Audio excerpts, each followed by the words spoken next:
chapter 7. I will read the first 10 verses of this chapter today. Luke chapter 7, beginning with verse 1.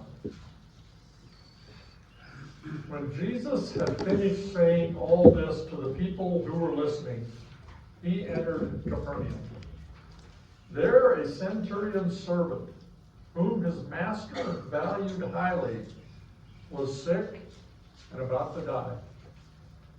The centurion heard of Jesus and sent some elders of the Jews to him, asking him to come and heal his servant.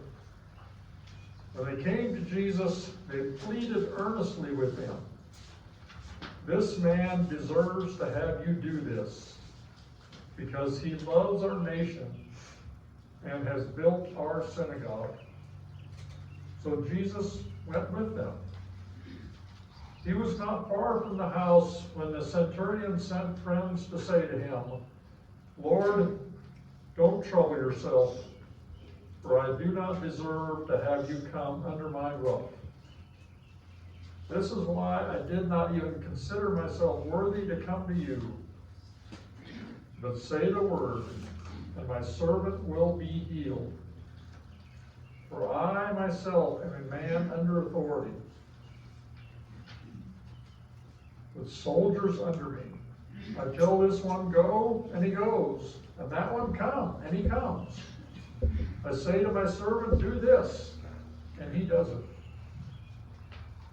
When Jesus heard this, he was amazed at him. And turning to the crowd following him, he said, "I tell you, I have not found such great faith even in Israel." Then the men who had been sent, returned to the house and found the servant well.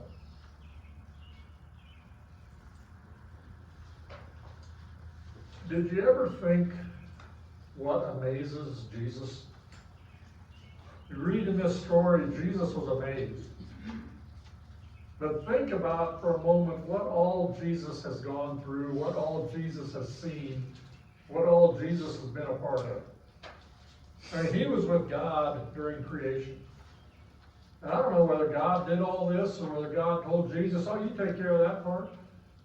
But Jesus watched this entire universe being created. Think that would have amazed him?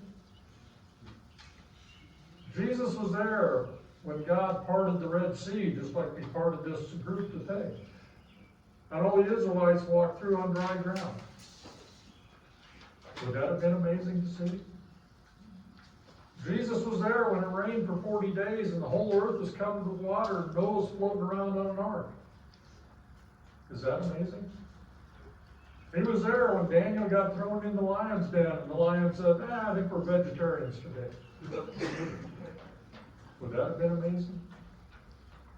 He was there when Jonah was out floating in the water and a whale comes and swallows him and spits him out on dry ground.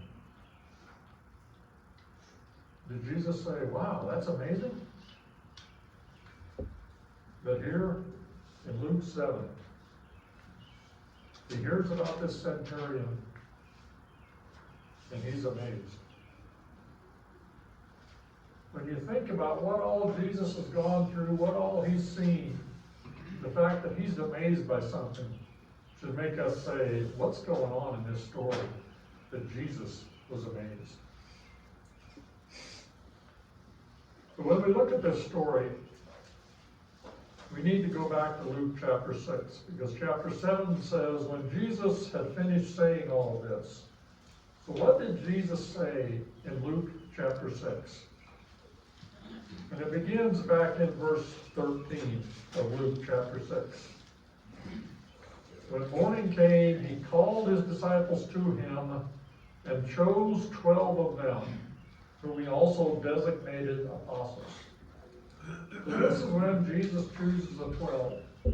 The 12 apostles, the 12 disciples, his 12 closest friends, the ones that are going to be with him, the ones that he is going to train to take over the ministry someday.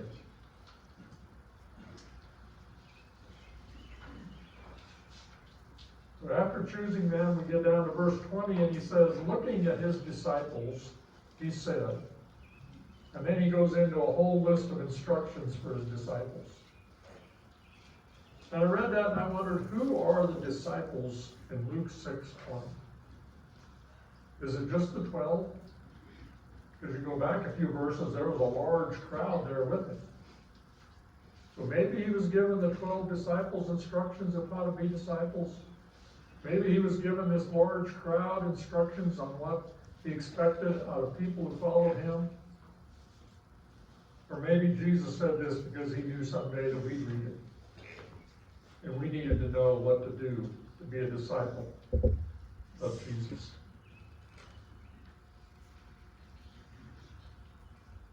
Jesus goes through the rest of this chapter then, and he basically gives instructions on what you need to do if you're going to be a disciple of Jesus. If you're going to follow Jesus, if he's going to be your Lord, this is how you need to behave.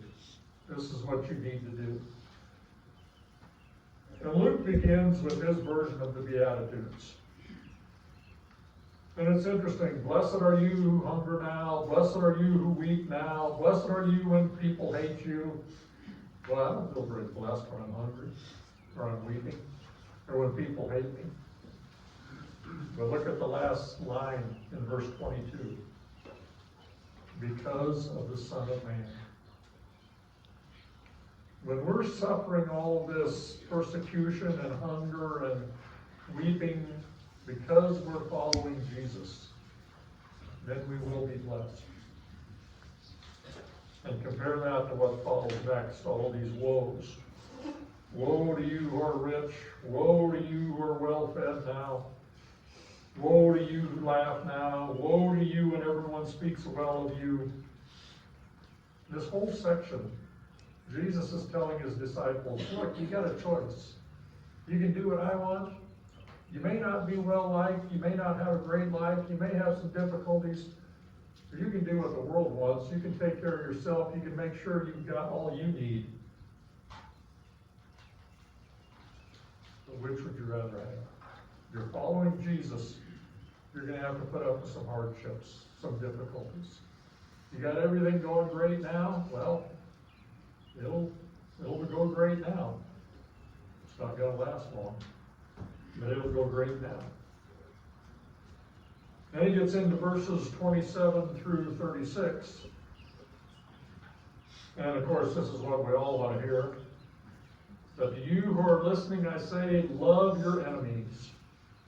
Do good to those who hate you. Anybody got a problem with that? Anybody have any difficulties ever loving their enemies? We all do. But Jesus says this is necessary if you want to be my disciple. This is what you have to do. You have to love your enemies if you want to be my disciple. Verses 37 through 42, do not judge and you will not be judged. Yeah, don't judge others. And he basically goes on in here to say, because you're not qualified to judge.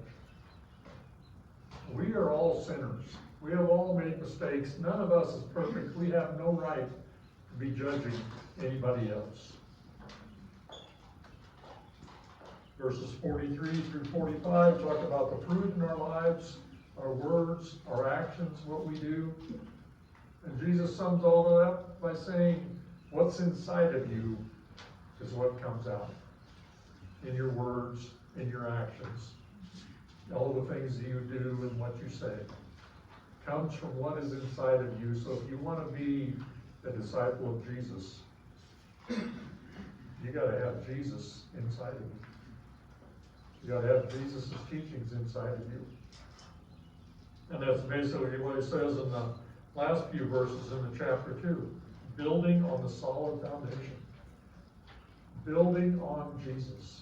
Taking what Jesus says, taking what Jesus tells us to do, taking what Jesus teaches us, and making sure that's the foundation we build upon. So this whole chapter 6, the last part of it, is all a crash course in how to be a disciple. And isn't it great? Jesus chooses his disciples and then he teaches them how to be a disciple. He doesn't just choose them and say, now go out and do this. He tells them exactly what they need to do. And he tells us exactly what we need to do. And then after saying all of this, he comes to Capernaum. And he has this interaction with this centurion here. What I find amazing when I read this is that Jesus never actually meets the centurion. The centurion sends some Jewish leaders to him, then he sends some friends to him. Jesus never actually meets this centurion. But Jesus is amazed by him. And I can almost hear Jesus saying to his disciples, remember all that stuff I told you to do? Look at this guy. He's doing it. Look at what he's doing. Figure out how he's living and put it into practice in your own life. So what is there about this centurion that so amazed Jesus? What is there that was so like what Jesus told his disciples to do in Luke chapter 6? First off, when we look at this centurion, we find out that he cares about others. In verse 2, there was a centurion's servant whom his master valued highly, was ill and about to die. This servant was more than just a possession to this centurion. You know, there was a definite social order in that time, different classes.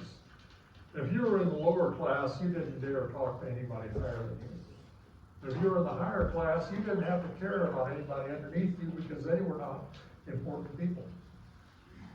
But for this centurion, even though this servant was a lot lower than him, he was an important person. It was more than just a possession. It was someone he cared about deeply. He valued him highly, thought of him as more than just a servant. To this centurion, social class didn't matter. He didn't care who you were, where you were at in life, what your status was. He cared about other people. And not only did he care about them, he treated others with great respect. Go to verse 3. The centurion heard of Jesus and sent some elders of the Jews to him, asking him to come and heal his servant. Was that necessary? I mean, the centurion was the guy in charge. He was the Roman authority, the occupying force. He had all the power. He could have gone to Jesus himself and said, hey, I'm in charge here. Get over here and heal my servant. But he didn't. He didn't even go to Jesus. He sent some leaders of the Jews, the elders of the Jews. He went and talked to the important people and said, hey, this Jesus is of the same religion that you are. Would you do me a favor and go talk to him? Didn't order him, just said, please help me out and do this. He had respect for them. He had respect for their standing. He had respect for their teachings, for their beliefs. He said, yeah, you guys are in charge. You go deal with this. He treated them all with respect. And it's interesting to note how the Jews respond to this respect that this centurion has for them. In verse 4, when they came to Jesus, they pleaded earnestly with him. This man deserves to have you do this. I mean, that's an incredible statement, but think about it. When in the Bible do you ever read a Jew praising a Roman soldier? They were their sworn enemies. They were the people they were plotting to overthrow. They'd only been happy had the Romans been wiped out and exterminated from the earth. But here, these Jews say, this man deserves to have you help him. Remember what Jesus said about loving your enemies? The Jews and the Romans were enemies. But this Roman, this centurion, loved the Jews, cared about them, treated them with respect. And look at what happens. they go to Jesus and say, please help this guy out. They had respect for this centurion because the centurion had respect for them. They cared about this centurion because the centurion cared about them. They loved their enemy because the centurion loved his enemies. So yeah, when you think about how hard it is to love your enemies, remember this story. This is what happens when you love your enemies.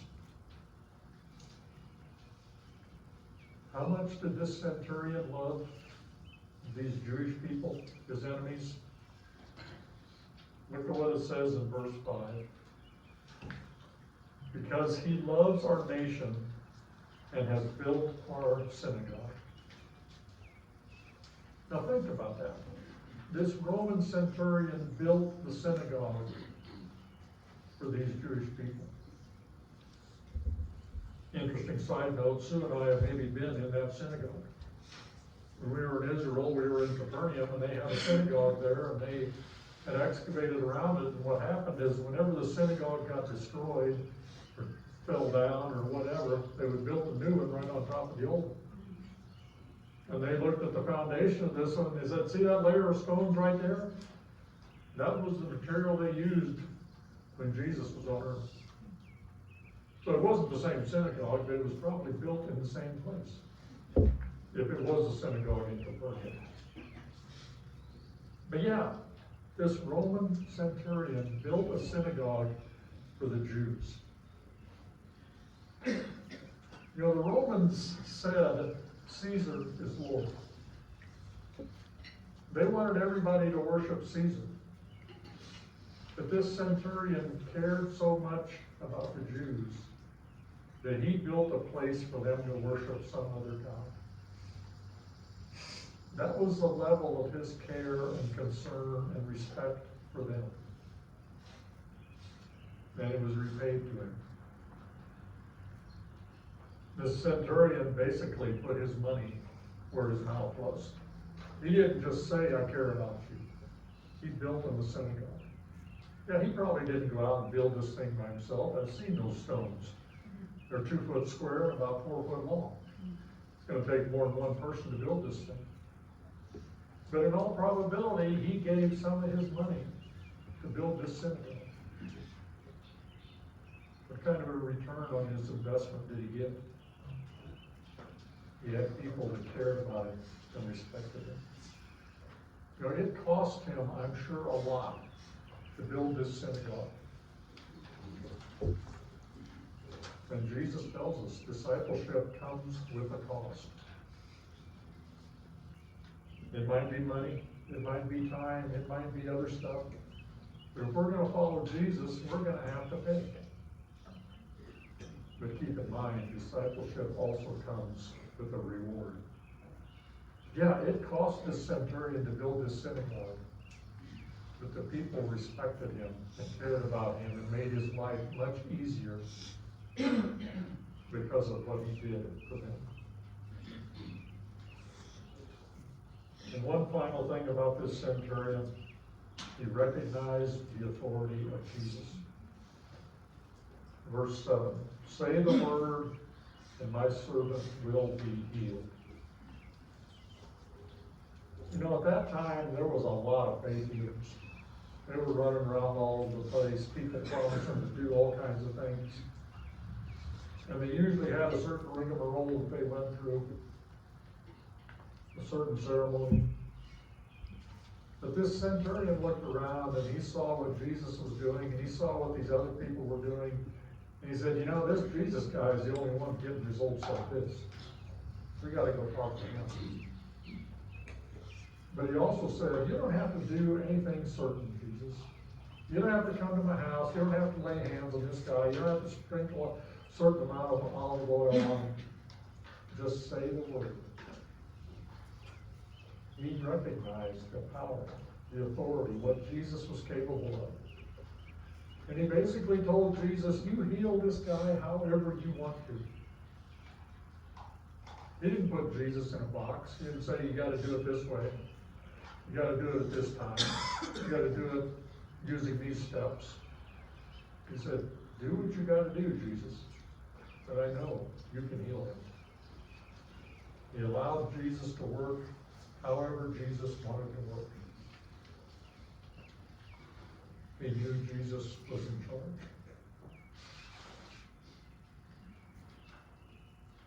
We read this story and we get down to verse 9. When Jesus heard this, he was amazed at him. The faith of this centurion amazed Jesus. Do we ever amaze Jesus with our faith?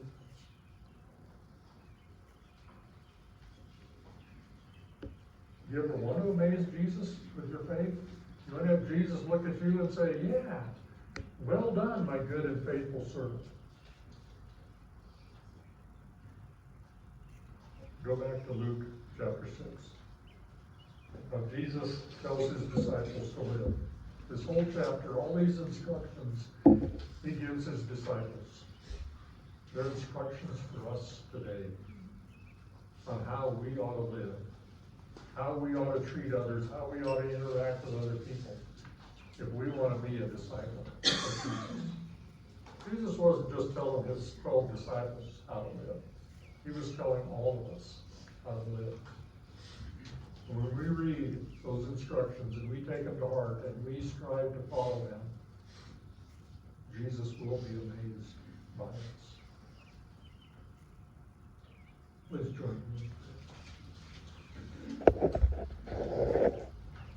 Oh God, we do rejoice in all that you have given us, all that you have done for us. We rejoice most of all in sending your Son to us, to live among us, to teach us, to show us how to live. Thank you for these stories, these words from your Son. May we read them, may we learn from them, may we live by them. And may we also amaze you with our faith. This I pray in the name of Jesus, your Son. Amen.